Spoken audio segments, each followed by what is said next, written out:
Zum Töpfern braucht man homogenen Ton, sprich keine Lufteinschlüsse und schön gleichmäßig. Wie wir das erreichen, das zeige ich euch in diesem kurzen Video.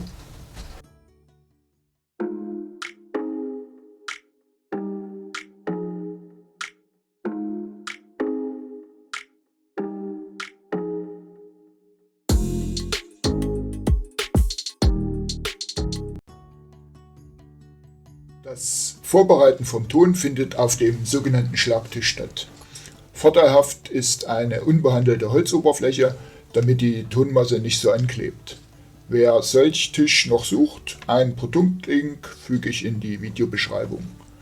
Der Tisch sollte gegen Wegschieben am besten gegen eine Wand gestellt werden. Meine Waschmaschine tut's auch, die steht heute hier in der Werkstatt.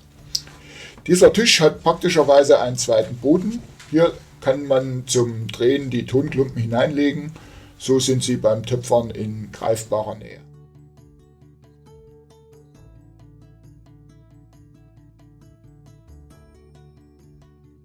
Das sogenannte Tonschlagen oder das Tonvorbereiten ist ein wesentlicher Bestandteil vom Drehen. Ohne das geht es eigentlich nicht. Ton aus der Tüte ist niemals homogen, also gleichmäßig. Von außen meistens nass, in der Mitte fester, wenn er ein bisschen älter ist, genau andersherum. Jede Ungleichmäßigkeit wirkt sich unmittelbar aufs Drehen aus. Deswegen muss man einfach den Ton vorher gut durcharbeiten, damit man bestmögliche Drehergebnisse bekommt. Ich mache das sogenannte Ochsenkopfkneten. Man drückt den Ton von sich weg, von oben herunter und fasst ihn wieder hoch, greift kurz um und drückt wieder.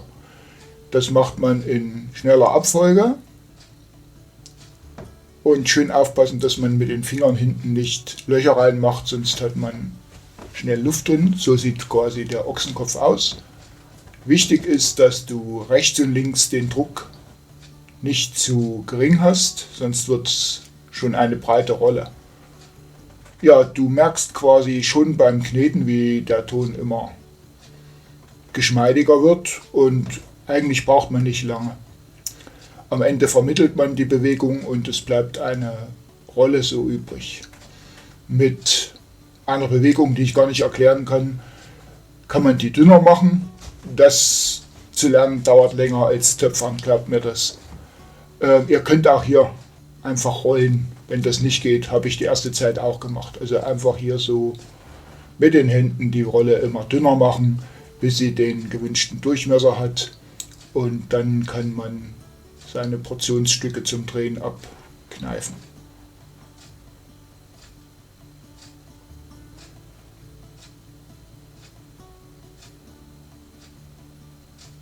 Wie man sieht, hier ist im Ton eine Struktur. Stellt euch es vor wie eine Schnecke. Und achtet unbedingt darauf, dass ihr niemals den Ton mit dieser Seite auf die Scheibe aufschlagt. Sonst habt ihr am Ende die sogenannten S-Risse im Boden. Ein Bodenriss im Gefäß, der aussieht wie ein S.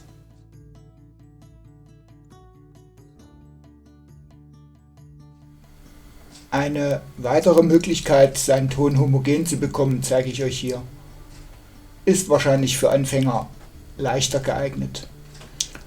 Ich schlage den Ton von oben einfach schön rund, glatt und dann zertrenne ich ihn mit dem Draht, Messer oder über die Tischkante.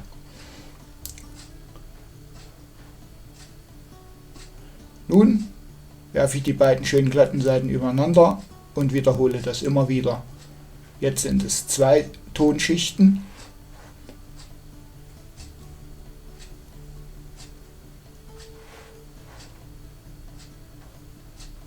Und da es sich potenziert, sind es nun 4, 8, 16, 32 und so weiter. Ihr könnt euch denken, wie das geht. Und kann man ja sich vorstellen, was ist, wenn man jetzt 2000 Schichten Ton übereinander hat, dass das dann wirklich schon gut gemischt ist. Am Ende kommt ihr aber nicht drum herum, wieder das Ochsenkopfkneten anzuwenden, um diesen Hubel dann zum Drehen vorzubereiten.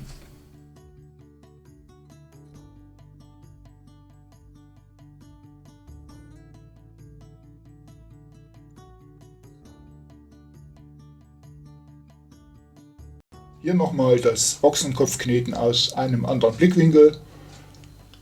Wichtig, wie gesagt, hinten niemals die Finger zu doll reindrücken, damit keine Luft mit hineingeknetet wird. Ich hoffe, ihr kommt damit klar und im nächsten Video geht's schon los mit dem Drehen.